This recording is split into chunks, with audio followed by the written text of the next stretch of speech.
नमस्कार, मैं हूं डॉक्टर शहला अग्रवाल और आज मैं चॉइस आपके ऊपर छोड़ रही हूं। आपको चाहिए एक परफेक्ट शेव या एक वेल ग्रूम्ड बियर्ड। ये आपके लिए हो सकता है या आपके बॉयफ्रेंड, हस्बैंड, फियांसी के लिए हो सकता है। पॉइंटर्स मैं दोनों के लिए दे रही हूं। जो आपके काम की बात हो वो आप गांठ बांध लीजिएगा।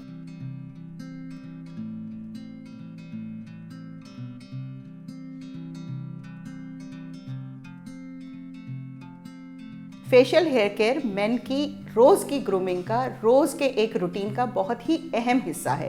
अब चाहे एक क्लीन शेव हो पर उसके लिए एक परफेक्ट शेव चाहिए, या आजकल बियर्ड का फैशन है तो पर बियर्ड भी वेल ग्रूम्ड होनी चाहिए। ऐसा नहीं लगना चाहिए कि बियर्ड तो रख ली, उसको रख के भूल गए। तो किस तरह दोनों चीज़ों का ध्यान रखें, इसकी आज हम बात कर रहे हैं। तो चलिए पहले परफेक्ट शेव से बात करते हैं। शेविंग का मतलब है कि आप hair almost on a daily basis remove कर रहे हैं। तो फेशियल हेयर जो है वो थोड़ा सा थिक होता है। Facial here is a secondary sexual characteristic, इसलिए वो थिक हेयर है। यहाँ पर ज़रूरी है कि जब भी आप शेव कर रहे हैं तो या तो नहाने के बाद या नहाने के दौरान, मतलब ये है कि एकदम बाथरूम में जाते ही ठंडे माहौल में शेविंग शुरू मत कीजिएगा। हर बाल में एक इरेक्टर पाइलोरम मसल होती है जो बालों को और ज़्यादा ड्राई और इरेक्ट कर देती है, जिसकी वजह से उनका कट अच्छा नहीं आता है। जब आप सूखा शेव करते हैं या आप ठंडे मौसम में शेव करते हैं तो शेव इर्रेगुलर होता है। तो पहली चीज़ तो यह है कि हमेशा वार्म वाटर से अपने आप को डैप ड्राई कीजिए। उसके बाद 5 से 10 मिनट रुक के फिर शेविंग कीजिए। शेव अकॉर्डिंग टू द ग्रेन कहना सभी को पता है कि किस तरह करना है, लेकिन आपको ये पता होना चाहिए कि नेक के बाल कई बार अलग डायरेक्शन में ग्रो करते हैं जो चिन के बाल ग्रो करते हैं। उसके बाद आ जाती है शेविंग क्रीम। शेविंग जेल आप गर्मी में इस्तेमाल कर सकते हैं। शेविंग क्रीम सर्दी का ज़रूरी है क्योंकि क्रीम जो है वो स्किन को मॉइस्चराइज करती है। देखिए यहाँ पर हेयर जो कट है वो स्किन के बिल्कुल करीब हो रहा है, तो अगर आप स्किन का ध्यान नहीं रखेंगे तो शेव भी ठीक नहीं होगी और जो हेयर ग्रोथ होगी अगले दिन की वो टेढ़ी आएगी। तो कई बार लोग बोलते हैं कि जब हम शेव करते हैं तो बाल जो है वो टेढ़े या ज़्यादा नज़र आने लगते हैं। वो ज़्यादा नहीं नज़र आते, वो टेढ़े कटे हुए होते हैं, इसलिए आपको दिक्कत लगती है। तो उसके बाद शेविंग क्रीम से अच्छी तरह लादर बनाइए और शेव शुरू कीजिए। शेव जो है, जो शेविंग फोम है उसमें सिर्फ हवा होती है, उससे कोई फ़ायदा नहीं होता।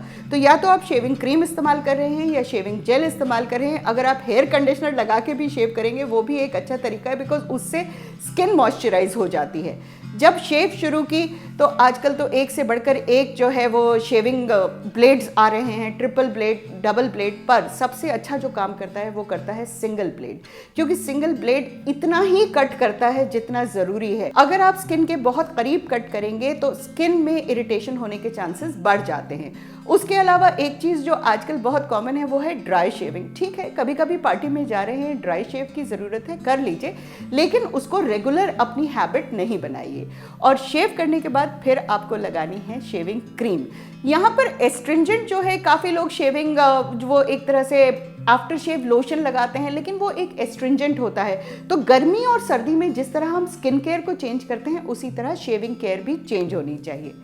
लेकिन अगर आपने डिसाइड कर लिया कि आपको शेव नहीं करना, अब आपको बियर्ड रखनी है, तो बाल को उगने में 4 से 6 हफ्ते लगते हैं। तो वो 4 से 6 हफ्ते आपको ध्यान रखना है कि आप बालों को ड्राई ना होने दें। पहली बात, स्किन को अच्छी तरह मॉइस्चराइज रखिए। मुंह धोते हुए इस तरह से धोइए कि स्किन और हेयर दोनों शेव के धुलते रहें, क्योंकि बियर्ड जो है वो स्किन के ऊपर है, बाल है, लेकिन उसके नीचे स्किन भी है। गर्मी में सैलिसिलिक एसिड यूज़ होता है, सर्दी में एक क्लिंजर यूज़ होता है। जब बियर्ड अच्छी तरह ग्रो कर गई है उसकी ट्रिमिंग बहुत ज़रूरी है। उसके बाद आता है बियर्ड ऑयल्स। बाल जो है वो बाल है तो उसमें वेदरिंग हो जाती है, उसके जो एंड्स हैं वो कटने लगते हैं। तो अगर आप रेगुलरली उसके ऊपर ऑयल नहीं लगाएंगे तो वो अनरूली लगने लगेगा और धीरे धीरे वो ड्राई लगने लगेगा। बियर्ड बाम भी एक चीज़ है, बहुत ज़्यादा ड्राई होने लगे तो once a week beard balm लगाइए। लेकिन सबसे ज़रूरी क्या है, बाल स्ट्रॉन्ग जब ही होते हैं जब आपके अंदर बायोटिन होता है, कैल्शियम होता है, जिंक होता है। सर्दी में कैरेट जूस एक बहुत अच्छा नुस्खा है। रोज़ 1 गिलास कैरेट जूस लीजिए, उससे जिंक और आपका कैल्शियम पूरा रहेगा। साथ में बादाम और वॉलनट खाइए। बियर्ड रखना बहुत ज़्यादा जिम्मेदारी का काम होता है, बिकॉज वो अच्छी तभी लगती है जब वो वेल ग्रूम्ड हो। तो अपनी ग्रूमिंग को बिल्कुल टिप टॉप रखिए, बिल्कुल सही रखिए, चाहे वो आई क्लियर शेव हो या बियर्ड हो।